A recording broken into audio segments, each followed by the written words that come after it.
Financial hub থেকে। আজকে আমরা আচমকাই স্যারের বাড়িতে চলে এসেছি।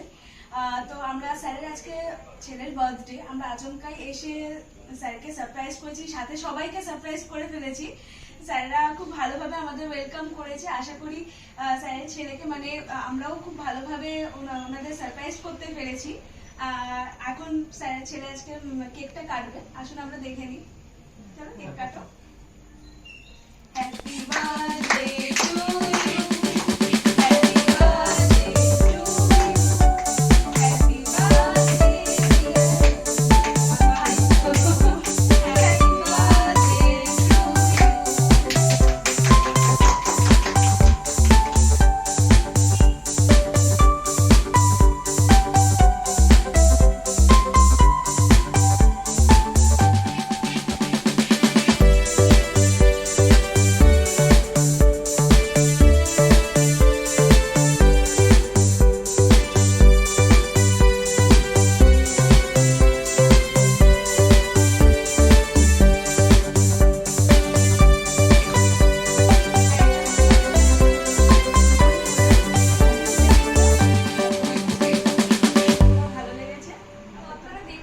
আমরা কিভাবে আচমকাই চলে এসেছি, অনেকটা অপ্রস্তুতই ফেলেছি।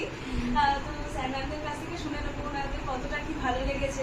জানি একদমই আচমকা চলে এসেছি আমরা। ভালো লাগছে, আমার ছেলের দিনটাকে একটা অন্যরকম ভাবে আপনারা করে দিলেন। হ্যাঁ, আমরা একটু চেষ্টা করলাম সারপ্রাইজ দেওয়ার। খুব ভালো লাগলো, আর একটু সারপ্রাইজ আমরাও হয়ে গেলাম। বোঝাই যাচ্ছে যে আমরা নিজেরাও রেডি না সেইভাবে। সেই কারণে সরি, এরকম হঠাৎ করে চলে আসা।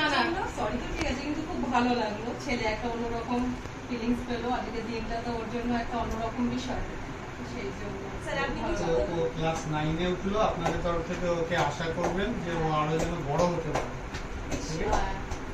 শুধু কেক খেলে তো হবে না, মানুষ হতে হবে। খুব শান্ত ছেলে, জাস্ট এক্সস্টেড হয়ে এসেছে, এক্সস্টেড। কালকে স্কুল খুলেছে, আজকে সেকেন্ড ডে। যেন খুব ভালোভাবে যেন লাইফ দাঁড়াতে পারে। হ্যাঁ, আশা করি আমরা। Thank you sir. তো স্যার ম্যামকে আমরা আচমকা এসে সারপ্রাইজ করেছি, আশা করি ওনাদের ভালো লেগেছে। তো আজকে আমরা এইভাবেই আমাদের দিনটাকেও আরো স্পেশাল করেছি, আশা করি আপনাদেরও খুব ভালো লাগবে। আমি ডাক্তার অনুপ কুমার ব্যানার্জি, সরকারি হসপিটালের ডাক্তার, বারাসাত পূর্বাশা স্থায়ী বাসিন্দা। আমি সুব্রত সামন্তদার সঙ্গে পরিচয় আমার last 20 years, more than 20 years. Subrata সামন্তদা যখন দাদা হয়ে ওঠেননি, তো শুধু বারাসাতের এই LICর দাদা না, আমার মনে হয় সারা পৃথিবীব্যাপী ওনার নাম আছে। এই LIC, life insurance corporation of India, সারা পৃথিবীব্যাপী ওনার ছবি আছে।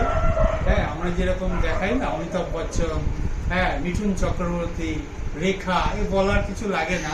সুব্রত সামন্তদার ছবিটা দেখালেই বোঝা যাবে উনি কোন মাত্রায় উঠে গেছেন। আমরা পিকে উঠে যাই এভারেস্টে, দাদা ওই লেভেলে চলে গেছেন, এবং ওই লেভেলে চলে যেতে গেলে যে পরিশ্রমটা করতে লাগে, সেই পরিশ্রমটা দাদা নিজে পার্সোনালি করেছেন। এখন হয়তো দাদা ঝা চকচকে অফিস, কর্পোরেট, মোটা চেয়ারে বসছেন, সেন্ট্রাল AC, হ্যাঁ, হাব শুনছি, ফিনান্সিয়াল হাব, এসব নামটা দিয়েছেন, কিন্তু এর জন্য ওনার নিজের মেহনত অনেক আছে, ওনার থেকে শেখার আছে, আমাদেরও অনেক কিছু শেখার আছে। এই বলে আমি শেষ করছি। ওনার উন্নতি কামনা করি। উনি ভালো থাকুন, ঈশ্বরের কাছে এটা প্রার্থনা।